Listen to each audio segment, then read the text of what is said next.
Welcome to Kenton's videos. Enjoy the video. You begin by confirming your Windows 11 edition because the N editions exclude media features. Once confirmed, open Settings, go to Apps, then Optional Features. This is where you add components. Click Add an optional feature and type Windows Media Player into the search box. Select it and choose Install.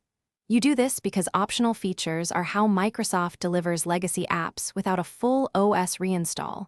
Once added, the system downloads and stages the files for installation. Once the installer runs, watch the optional features list for progress and make sure to restart if Windows prompts you. Restarts finalize system-level components. After reboot, open the Start menu and type Windows Media Player to launch it. Pin it to the taskbar if you want quick access. Make sure to set default file associations for audio and video, and confirm the app has microphone or network permissions when prompting. This ensures playback, library indexing, and streaming features work smoothly. To finish, verify playback by opening common media files. Adjust library folders in player settings so your music and video appear. If it still fails to show, remember that Windows 11N editions need the Media Feature Pack. Install that for codecs and digital media support.